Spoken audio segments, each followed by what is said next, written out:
Tes satu dua tiga. Suara saya kedengaran teman-teman?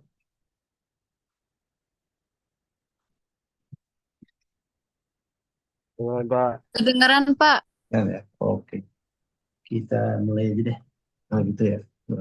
Jadi hari ini mungkin kita sekaligus saja. Jadi kemarin itu kan saya sering lupa untuk rekod. Jadi kebetulan kita dua kali pertemuan.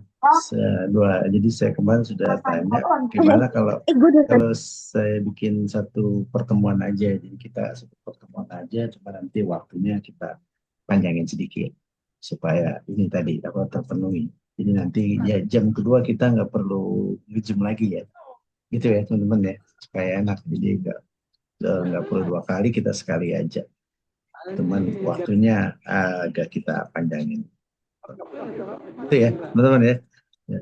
Oke, jadi apa untuk kemarin ini kita sudah terakhir terakhir kita belajar apa kemarin ya? Biaya masuk ya kan, biaya masuk mengenai insuran mengenai kredit kalau nggak salah ya. Benar nggak teman-teman? Kita suka lupa. Ya, kemarin terakhir biaya masuk ya, membahas biaya masuk PPN PPA ya, kalau nggak salah ya. Dia Pak import. Oke. Nanti sebetulnya ada perhitungan biaya ekspor, tapi saya kayaknya agak saya lewatin. Nanti kita di pertemuan offline aja ya, karena kalau untuk menghitung kayaknya lebih lebih enaknya kita pertemuan offline. Kalau di online kurang maksimal. Jadi saya lompatin materinya. Jadi hari ini saya eh, sebetulnya memang di pertemuan ke-13 sih benar ya. Cuma yang ke pertemuan biaya ekspor kemarin kita belum bahas. Jadi yang hari ini saya membahas tentang kepabeanan ekspornya. Jadi bagaimana prosedur kepabeanan ekspor. Jadi kemarin kita sudah bahas kalau untuk ekspor dokumen apa sih yang dipenuhi ya. Kira-kira apakah apa eh, kita kalau ekspor itu kan harus mengajukan yang namanya PIB atau pemberitahuan ekspor barang. Jadi prinsipnya seperti itu. Cuma sekarang PIB ini sudah online. Nah, saya sih kalau yang pagi itu saya suruh bawa mereka komputer ya, laptop supaya nanti kita praktek ya. Cuman kalau yang di sore kayaknya agak susah. Tapi kalau rekan-rekan mau sih nanti ada satu pertemuan ya kita bisa juga kalian bawa laptop nanti kita coba-coba apa isi bagaimana mengisi PIB dan mengisi PIB. Walaupun memang pengisian itu sudah online, tapi ada softwarenya yang masih bisa kita pakai untuk belajar mengisi ya dengan cara eh, offline. Tapi walaupun prakteknya nanti itu masih masih dipakai juga ya. Karena nanti itu kalau yang realnya kita terhubung sama bea cukai ya. Yang untuk yang realnya ya. Walaupun sekarang itu sudah dipakai jadi lewat ini ya portal ya. Jadi lewat lewat portal maka dia bisa ini kita bisa masuk. Cuman kalau untuk portal kan kita harus punya passwordnya. Nah, mungkin kalian kan nggak ada, kalau kecuali kalau kalian yang ada ekspor di kantor ya, mungkin punya ini ya, punya password untuk jasa ya. Tapi kan nggak semuanya punya ya. Nah, jadi kalaupun ini nggak maksimal, jadi saya pakai yang setengah softwarenya yang masih bisa dipakai juga. Gitu ya. Tapi nggak apa-apa, ini sebentar saya mau menjelaskan tentang ini sendiri ya, ekspor sendiri. Nah, kalau kita bicara ekspor, kemudian ekspor nanti acuannya tetap ke Undang-Undang Nomor 17 tahun 2006 ya yang dituangkan dalam Kementerian Keuangan Nomor 145. Ini ya apa itu apa, undang-undangnya ya. Nanti ada peraturan mengenai Ditjen Bea Cukai ya, nomor 40 BC tahun 2009. Nah, nanti terusannya ada juga yang terbaru mungkin kalau kita bahas satu persatu banyak juga ininya, banyak apa peraturan yang bisa kita ambil ya sini. Nah, untuk untuk PIB sendiri sebetulnya ada beberapa ada beberapa ini pengertian PIB. Siapa? Siapa nih? Eh, Zahran, Mas Zahran, nggak bisa speakernya. siaran. Oke. Oke. Jadi untuk ekspor kita menggunakan yang namanya PB ya, atau pemberitahuan ekspor barang. Kita sudah jelaskan di waktu di apa jenis dokumen. Jenis dokumen untuk ekspor itu adalah PIB, untuk impor itu PIB, pemberitahuan impor barang. Ya, ini semua memang sudah memakai sistem. Nah ini hanya teoritisnya aja ya. Jadi untuk PIB nanti ada contoh gambarnya, contoh bentuk formnya yang sudah jadi. Jadi digunakan untuk memberitahukan ekspor barang dalam bentuk tulisan di atas formulir tulisan, ya, di dalam formulir atau data elektronik. Ya. Bentuk dan isi PEB ini ditetapkan melalui peraturan Direktorat Jenderal Bea Cukai. Ya, nanti kalau kita sudah online, nanti PEB ini setelah kita isi lengkap, maka datanya kita kirim di portal ya. Kita kirim nanti maka keluarlah jawaban yang namanya NP atau nota pelayanan ekspor. Jadi kalau kita sudah kalau dulu kan masih manual, kita ngisi PIB masih pakai mesin tik ya, diketik-ketik ya. Kalau zaman dulu namanya PPJK itu di atas pohon, di bawah pohon atau di atas pohon, di bawah pohon. Jadi kerjanya di bawah pohon, bawa mesin tik. Jadi itu. Tapi sekarang karena sudah online itu tadi diisi. Nanti begitu selesai di datanya dikirim ke Bea Cukai, maka dia akan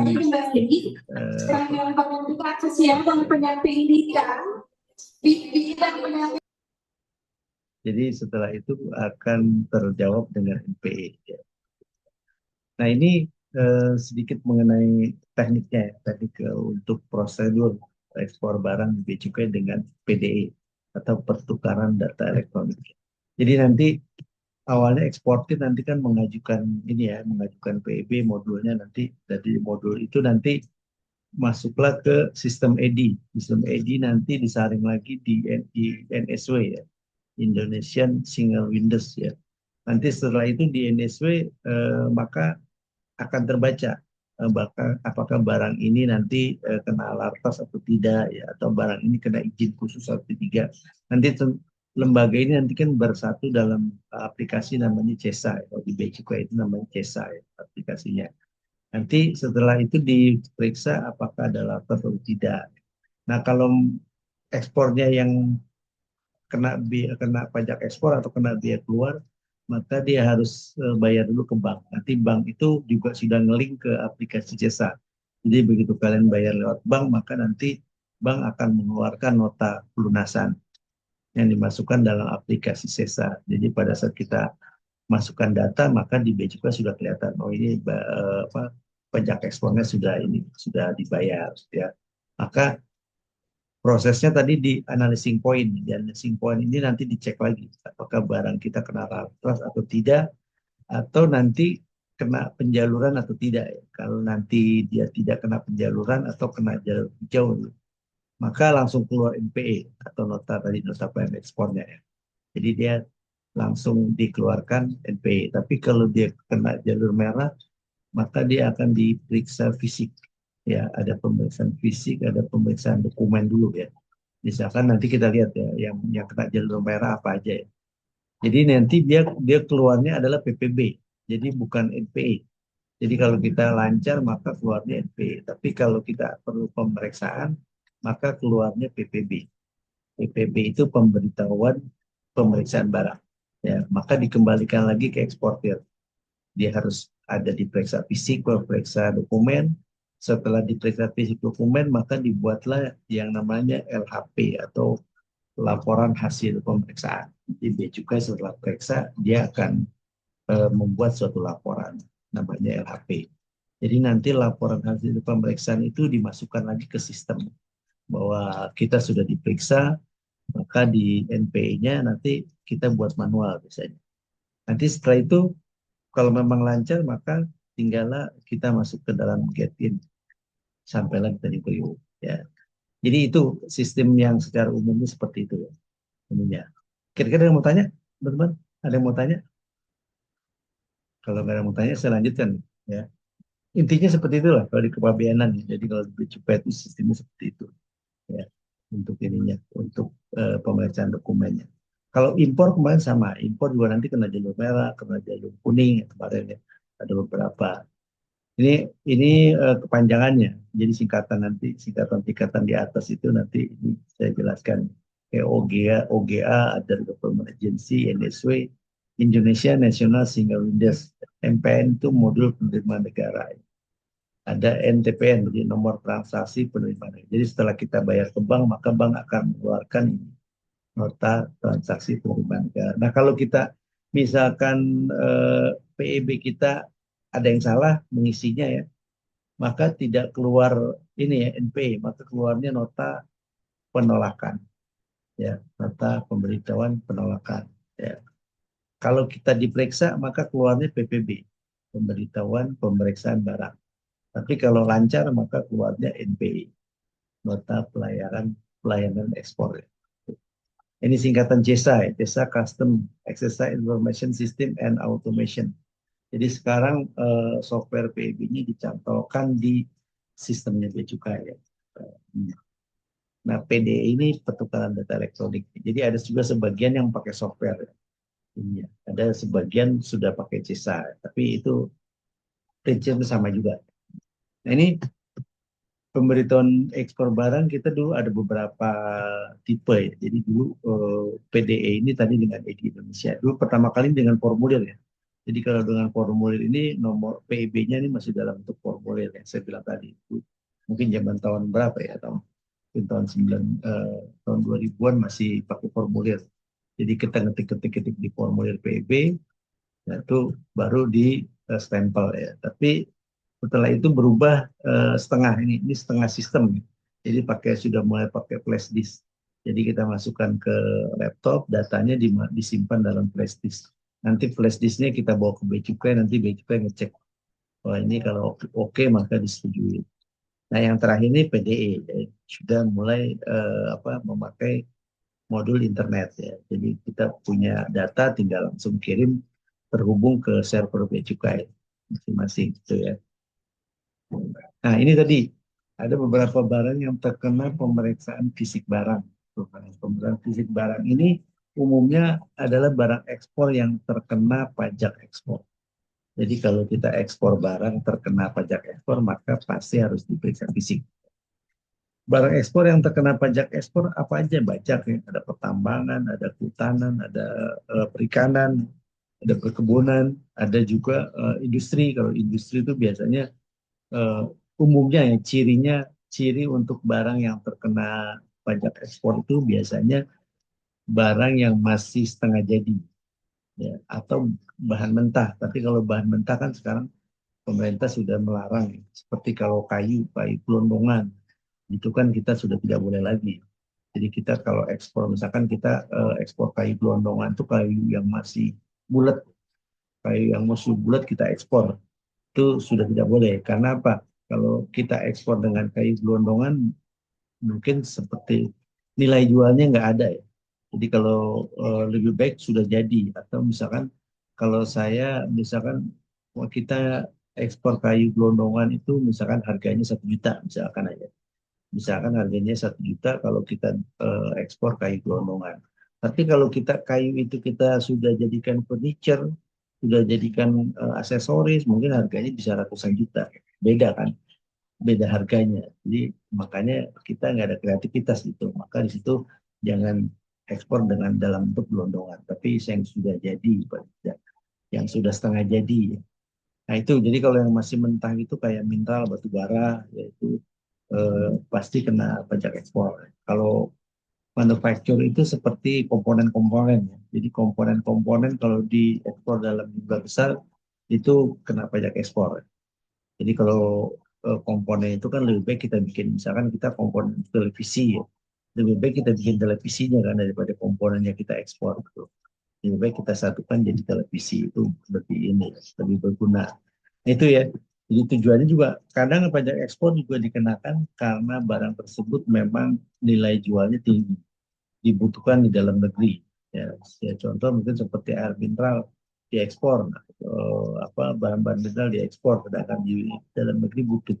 Maka kalaupun mau diekspor, maka dikenakan pajak ekspor yang tinggi.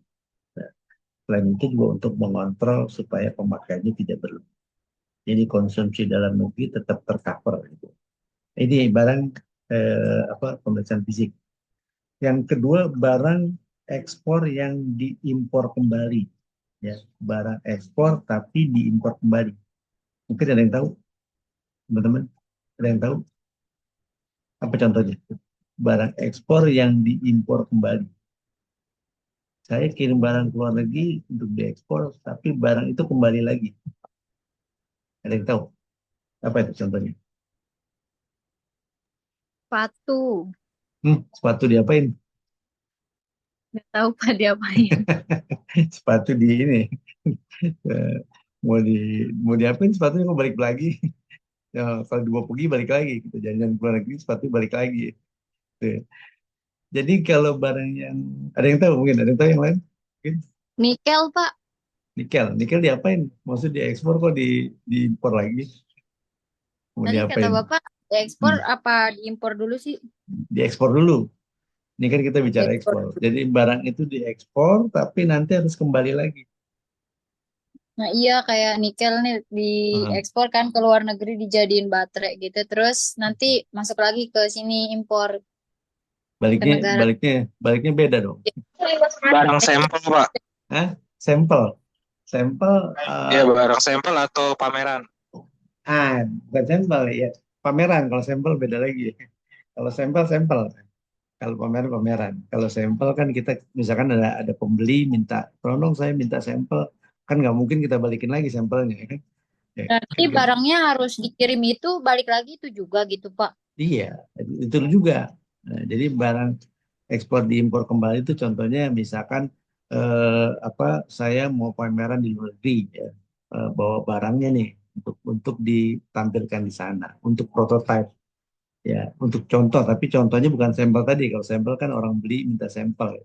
Tapi untuk dipamerkan di sana. Jadi begitu pameran selesai kan barang itu balik lagi gitu. Misalkan saya mau jual mesin, mesin apa nih? Mesin pertanian. Kebetulan di Singapura ada pameran pertanian misalkan, ya. Nah, itu kan saya perlu bawa contohnya untuk dipamerkan. Maka barang itu kan diekspor ke Singapura. Nah, begitu apa pamerannya selesai, maka dikembalikan lagi.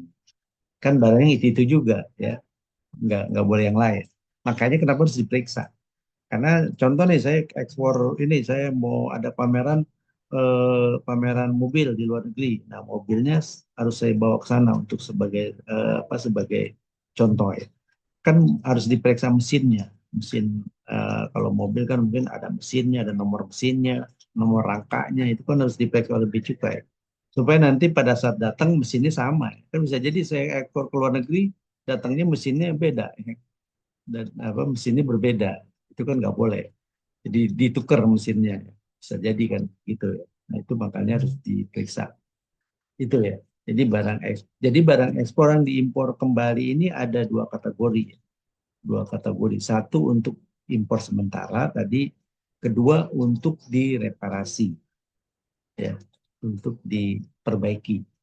Contoh, waktu itu sebuah perusahaan beli beli beli mesin dari luar negeri, misalkan dari Jepang. Itu ada garansinya nih. Garansinya kalau mesin kan bisa 10 tahun, bisa 5 tahun. Nah, sebelum 5 tahun ini mesin rusak. Nah, rusak akhirnya kan mungkin perusahaan bilang, oh, mesin kami rusak nih, kan harus diperbaiki karena kan ada garansi waktu kami beli. Nah, oke, ternyata orang Jepangnya tidak bisa ke Indonesia. Oh, kata orang Jepangnya, udah mesinnya jadi bawa ke Jepang, nanti kami yang perbaiki di sini.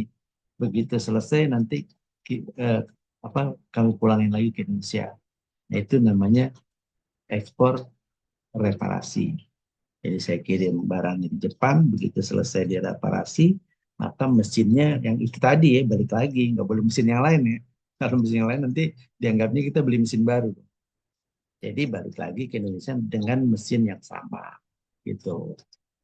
Tapi kalau tadi untuk barang di keperluan pameran, perbedaannya apa ya? Kalau kita mau reparasi mesin di luar negeri, dikasih waktu 6 bulan sejak mesin itu dikirim. Nah, jadi misalkan saya mau untuk reparasi nih, maka bea cukai kan periksa nih mesinnya. Dihitung sama bea cukai nih. Jadi nanti balik lagi 6 bulan. itu mesin harus balik 6 bulan kemudian. Kalau nanti 6 bulan ternyata tidak belum selesai reparasinya, kita harus mengajukan lagi ke bea cukai bahwa ini tolong mesin kami belum selesai nih. Jadi kami minta perpanjang nih 6 bulan gitu. Tapi kalau untuk pameran bisa sampai 3 tahun. Bedanya itu. Kalau reparasi cuma dikasih waktu 6 bulan, kalau untuk pameran boleh sampai 3 tahun. Atau karena di situ bukan pameran juga ya, bisa juga peminjaman mesin. Misalkan di pabrik Jepang tadi butuh mesin yang adanya di Indonesia.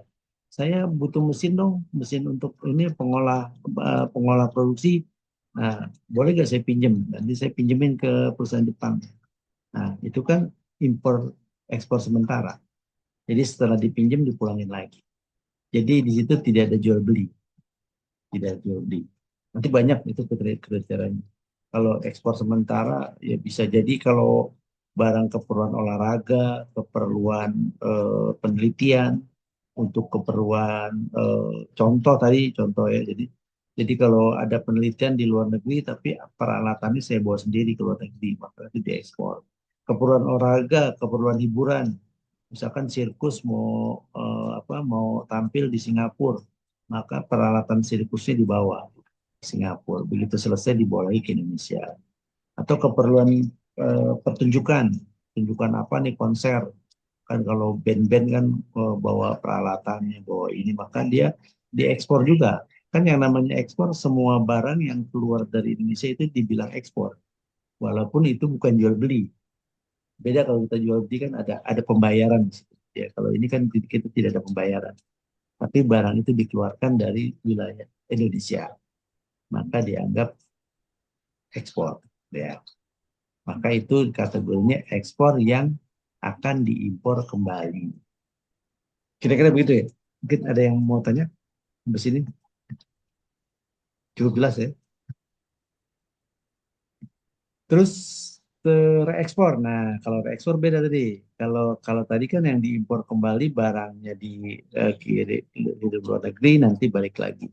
Kalau reekspor kan enggak ya. Contoh saya mesen barang warnanya merah, datangnya hitam. Ya, datangnya hitam berarti kan salah dong. Ya, maka yang hitamnya harus saya pulangin dong. Ya, yang merahnya harus masuk ke Indonesia. Karena apa? Dia salah kirim. Saya butuhnya merah kok yang datang hitam. Maka yang hitam itu saya reekspor. Saya kirim lagi ke luar negeri. Tapi yang hitam itu kan nggak mungkin balik lagi ke Indonesia. Kan saya nggak beli. Saya beli yang merah. Nanti yang datang yang merah. Nanti bea cukai harus periksa. Karena apa? Nanti dicocokin dong. Mana kalau memang itu barangnya salah, mana buktinya? Oh iya nih, saya invoice-nya tertera barangnya warnanya hitam. Misalkan kualitasnya satu, ini dokumennya ya. Ternyata yang datang warnanya beda. Maka nanti bea cukai akan cek. Oh iya, oke yang hitam dipulangin. Nanti begitu yang merah datang, bea cukai periksa lagi sesuai gak dengan yang invoice. Maka dicocokin. Itu ya bedanya tadi dengan ekspor yang diimpor kembali. Kalau reekspor itu bisa terjadi karena salah kirim, bisa terjadi karena kualitasnya jelek. Misalkan saya mintanya kualitas A, atau barangnya mintanya saya yang bagus, ternyata datangnya misalkan sudah cacat nih. Tentu kan saya tolak dong sebagai pembeli. Oh ini saya pesan mebel mulus, ternyata begitu sampai sini robek-robek misalkan. Maka tentu kan itu sebagai pembeli nggak mau dong. Oh saya nggak mau nih, kan saya mintanya yang bagus. Maka ini harus dipulangin. Maka dia kembalikan yang baru sesuai ini. Gitu ya. Nah, jadi itu ininya apa kalau untuk reekspor ya, reekspor ininya. Nah, terus ada ekspor melalui saluran pipa. Kalau saluran pipa ini untuk apa? Kayak untuk apa? Untuk mineral, batu bara, ya. Semua ini masuk dalam ini ya, dalam kategori saluran pipa. Ya, ini batu bara, barang-barang gas, ya, ini masuk semuanya. Terus ini pertimbangan kepala kantor. Jadi kalau ada pertimbangan dari kepala kantor yang menyatakan bahwa ini harus diperiksa, ya, maka barang ini harus diperiksa ininya apa barang kita ya. Jadi misalkan ada pas ada ekspor, pas ada pemeriksaan dari kepala kantor bahwa tolong barang ini diperiksa nih. Ya, kebetulan yang kena ini barang kita ya. Nah, karena yang terkena barang kita, maka barang kita perlu diperiksa. Padahal barang kita bukan kategori yang 4 ini ya. Barang kita ekspor yang tidak masuk kategori 4. Tapi karena ada pemeriksaan, maka kita terkena pemeriksaan fisik barang. Itu ya. Sudah. Oke, saya lanjut ya. Ada yang bertanya? Mungkin.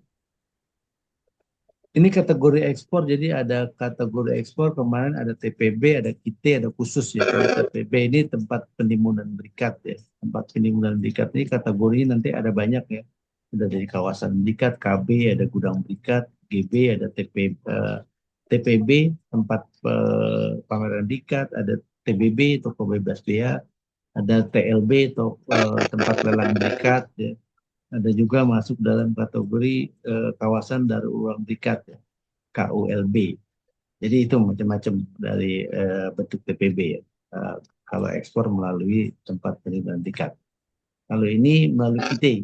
KITE ini nanti kawasan kemudahan impor tujuan ekspor. Ya, biasanya ini punya fasilitas terhadap ini ya, ekspor suatu barang.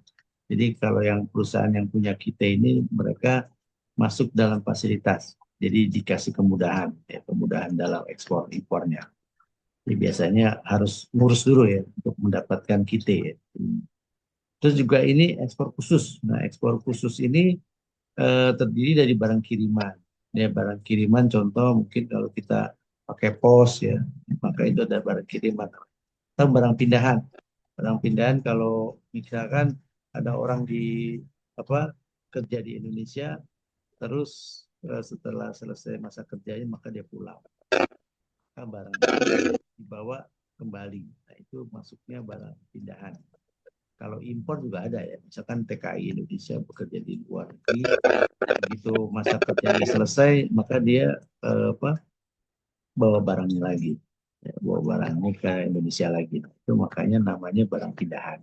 Ya, ini barang kedutaan asing, ya, jadi sama juga ya. Jadi kedutaan asing yang bekerja di Indonesia atau badan internasional yang bekerja di Indonesia, terus begitu mereka pulang lagi, maka dibawa barangnya. Ini masuk barang pindahan. Barang untuk keperluan ibadah, sosbud, atau olahraga. Barang cindera mata nih. Jadi kalau ada tamu negara yang datang ke Indonesia, tiba-tiba dikasih cindera mata, mungkin patung, mungkin apa ya. Nah, itu kan barangnya dibawa ke luar negeri sama dia. Nah, ini maka dia harus melaporkan bahwa ini barang cindera mata loh. Tidak ada jual beli di sini. Maka dibuktikan bahwa ini barang cindera mata. Barang keperluan penelitian. Untuk meneliti maka saya harus bawa alatnya. Atau barang contoh tadi. Ini adalah barang masuk kategori yang ekspor khusus ya di sini. Nah, ini barang yang tidak perlu PEB. Jadi kalau kalian bawa barang ini maka nggak perlu pakai PEB. Ini ada barang pribadi penumpang atau awak sarana pengangkut ya, ASP. Jadi kalau barang pribadi penumpang, kalau misalkan kalian jalan-jalan ke luar negeri kan bawa barang-barang pribadi ya, bawa entah HP atau laptop ya. Itu kan barang pribadi, maka tidak perlu pakai PEB lagi, walaupun itu dikategorikan ekspor ya. Tidak perlu PEB. Paling kalian nanti isi yang namanya custom declaration. Mungkin kalau kalian naik pesawat kan suka suruh isi ini ya, dikasih formulir ya. Dikasih formulir nanti kalian isi bawaannya apa aja nih. Bawa HP, misalkan bawa laptop ya. Bawa duit berapa nih. Nanti kan dilaporkan. Itu namanya custom declaration. Jadi pada saat nanti begitu balik dari cukai periksa lagi. Oh, saya bawa waktu berangkat dari Indonesia bawa HP satu, bawa laptop satu. Begitu pulang ternyata bawa laptop tiga, bawa bawa HP tiga.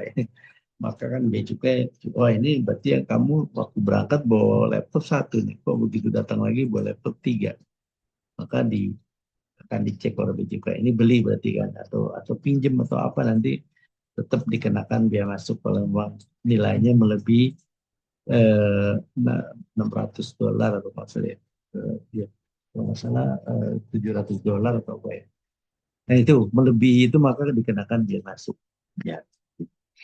Ya, awak sarana pengangkut ini ya misalkan pilot pramugari yang dia sering terbang ke luar negeri, kan dia bawa juga peralatan, bawa juga perbekalan. Maka ini juga harus dilaporkan ya. Ininya.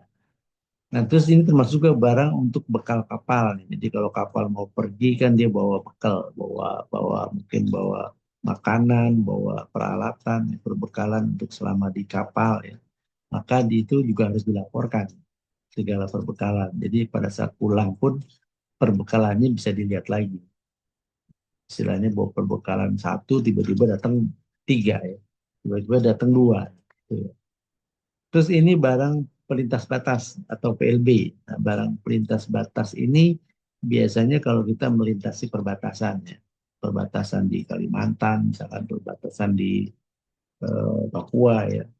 Maka kalau kita membawa barang lewat lintas batas tidak perlu PLB. Paling hanya melaporkan namanya buku apa sih namanya pas pas lintas batas ya. Buku PLB namanya.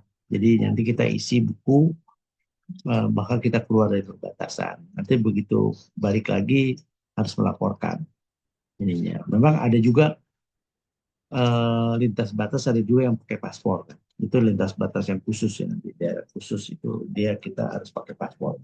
Tapi kalau yang lintas batas biasa kita nggak perlu pakai paspor, cuma pakai pas saja, kartu pas namanya. Pas. Bahwa kita bukti bahwa kita keluar dari Indonesia. Terus juga barang kiriman yang melalui pos atau PJT. PJT itu perusahaan jasa titipan kayak DHL, FedEx atau lain-lain, ini masuk PJT. Dan tidak lebih dari 100 kilo. Jadi barang yang melalui PJT itu umumnya kalau kita mau ekspor barang, kalau di bawah 100 kilo masih rasional kita pakai pos atau PJT. Tapi kalau sudah yang di atas 100 kilo, maka kita lebih baik pakai kayak biasa, pakai pesawat biasa. Ya, jadi nggak perlu pakai ini lagi, nggak perlu pakai PJT. Karena apa? Hitungannya kalau kita kirim lebih di atas 100 kilo itu lebih mahal pakai pos atau PJT. Tapi kalau pakai udara biasa kita lebih murah.